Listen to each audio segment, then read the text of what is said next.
Hello Internet, Sky here, and today our Boeing Marathon brings us a somewhat exotic guest. Let's take a look. Boeing 717 is a twin-engine, single-aisle airliner, produced between 1998 and 2006. The plane is quite unusual.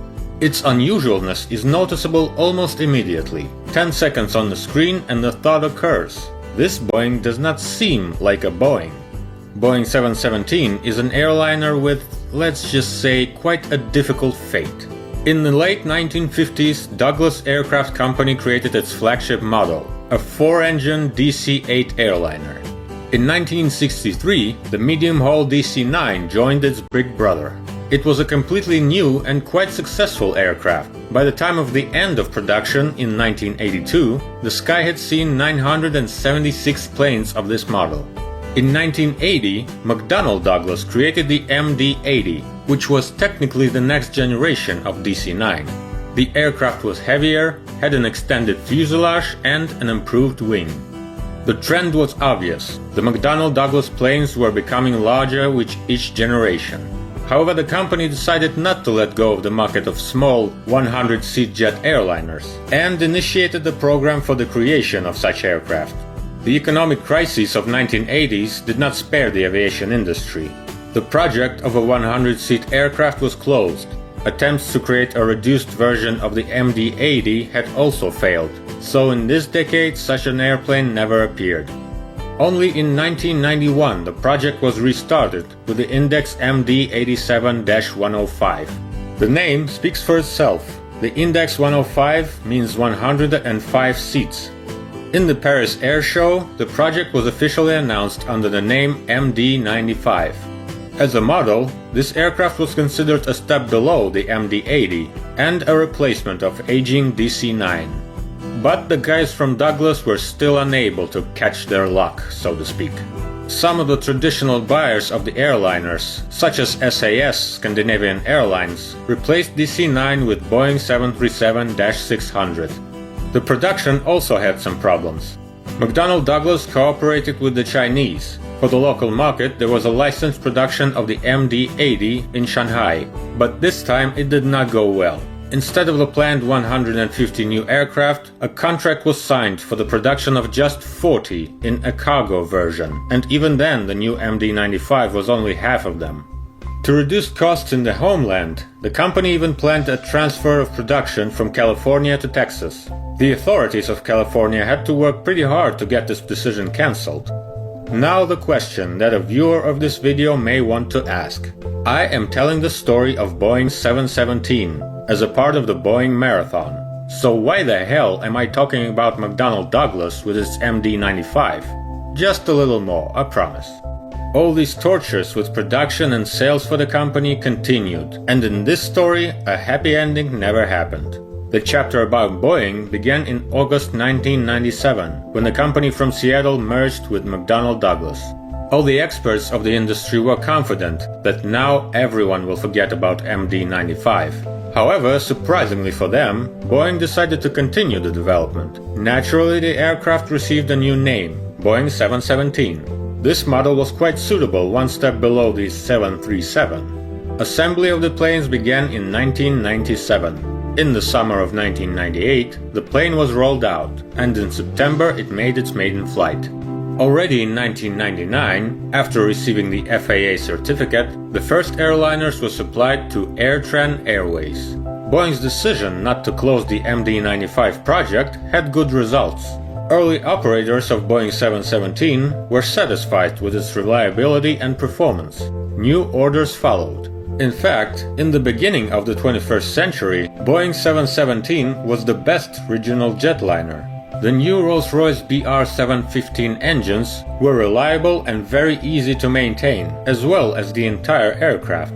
For example, the C-check maintenance procedure for Boeing 717 was only taking 3 days, whereas for DC-9 it required 3 weeks. In addition, Boeing actively used the important trump card of the 717s.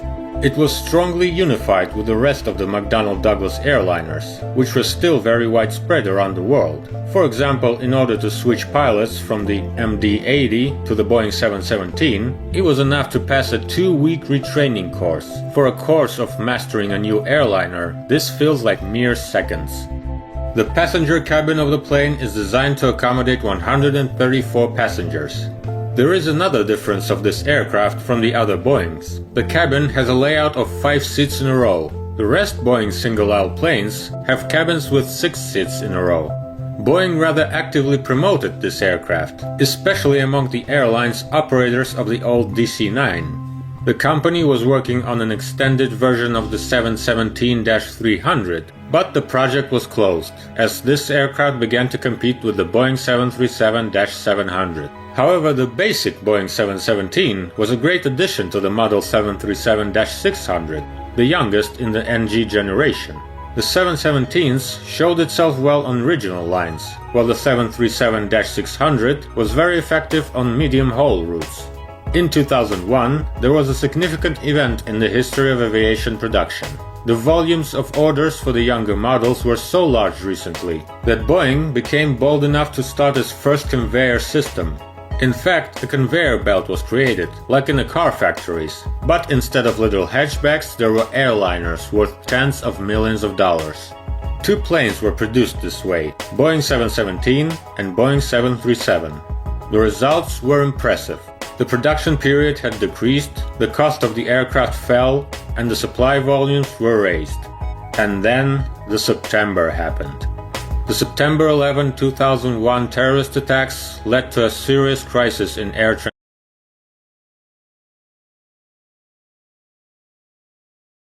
Supply volumes were raised. And then the September happened. The September 11, 2001 terrorist attacks led to a serious crisis in air transportation and the aviation industry, especially in the USA, and the glorious Model 717 suffered the most. Orders for this aircraft fell drastically. In addition, the Canadian Bombardier and the Brazilian Embraer entered the market of 100-seat jet aircraft. The end of the program began in 2003, when Boeing lost the tender of Air Canada for $2.7 billion, assuming the replacement of their fleet of DC-9 aircraft. Airline chose the newest Embraer E-Jet and Bombardier CRJ-200. In 2005, Boeing officially announced the plans to stop the production. The last 156 Boeing 717 was delivered to AirTran Airways in the spring of 2006. Ironically, this airline was both the starting and the finishing customer of the model. The aircraft also became the last production of the plant in Long Beach, and the end of the design tradition of McDonnell Douglas in the civilian sector. In total, during the period from 1998 to 2006, 156 Boeing 717 planes were produced. In 2017, nearly 154 were still in operation in 5 airlines. The largest number of aircraft belongs to Delta Airlines, 91 planes. It's worth mentioning one more interesting fact: flight safety. For the whole period of operation, at least until 2018, out of the 150 aircraft, not one has been involved in a serious accident that caused the death of people. The worst thing that happened to them is landing without the front landing gear, but even then, only the frontal fuselage section was damaged.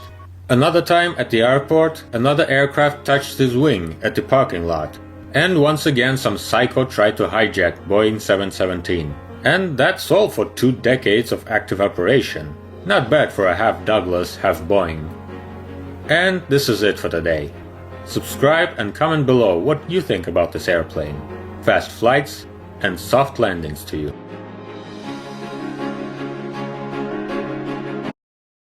Hey parents, pay attention. Is your child still using simple words like good and like repeat?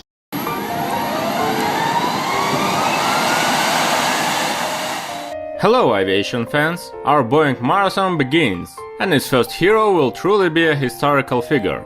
This plane is no longer widespread today and it can rarely be seen, but at one time it was one of the kings of the sky and the most important milestone in the history of the aerospace giant. Boeing 707 is a 4-engine single-aisle jet airliner developed in the late 1950s. It is Boeing's first commercial jet aircraft. In the glorious days of the end of World War II, Boeing was one of the world's largest developers and manufacturers of heavy military aviation, well known by its B-17 Flying Fortress and B-29 Super Fortress bombers. Later, with the beginning of the jet age, the same company created a new generation of B-47 Stratojet and B-52 Stratofortress strategic bombers. Oh yeah, these guys loved the word fortress. However, on the field of civilian aviation, Boeing significantly lagged behind its competitors, both American and foreign. Their commercial model line was represented by the hydroplane Boeing 314 Clipper and the large piston aircraft 307 Stratoliner and 377 Stratocruiser. And those planes were not very advanced for that time. In the late 1940s, Boeing spent serious resources to research the new jet aircraft technology, the most promising both in the military and in the civilian sectors. One of the catalysts for this work was a large order from the US Air Force for the creation of promising aerial refueling tankers.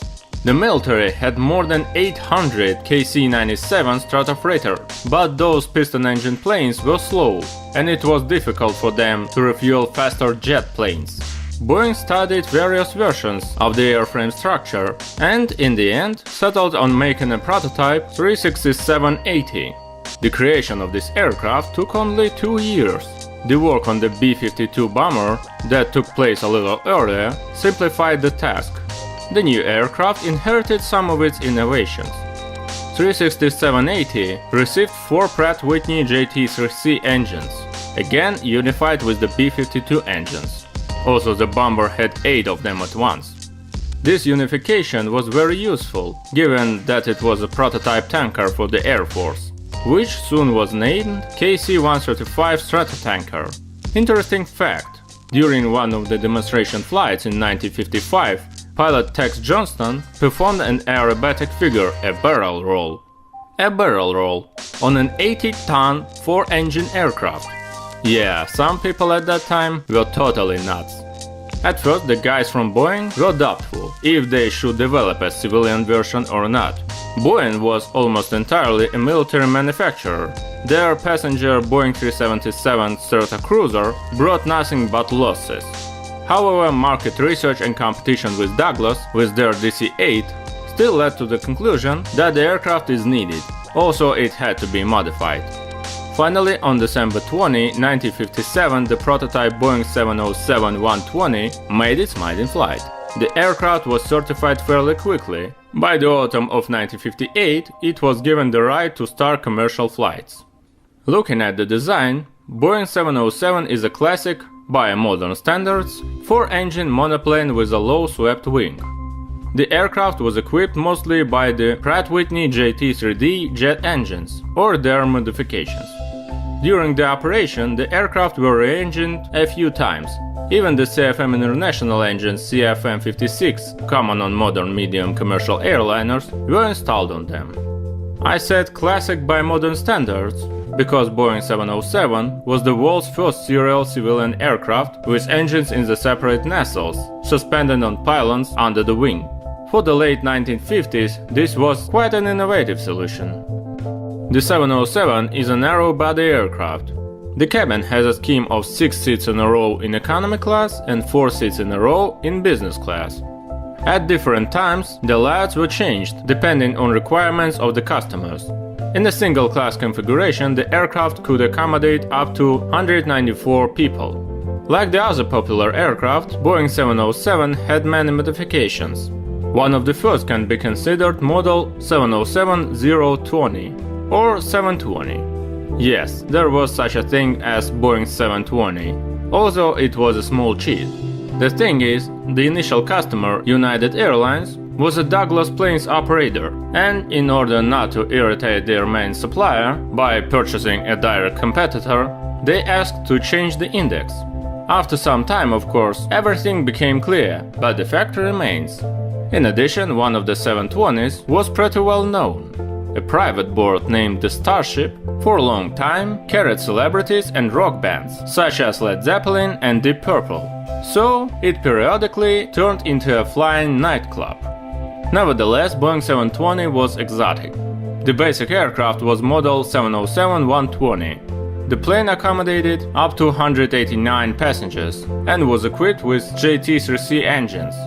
Another popular version, 707-320, received a proud name Intercontinental, just like a distant hire of our time. Its fuselage was 2 meters longer and JT4A engines had additional thrust.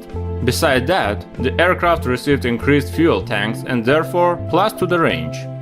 Later, during the 320B model creation, the aircraft became heavier and even more efficient.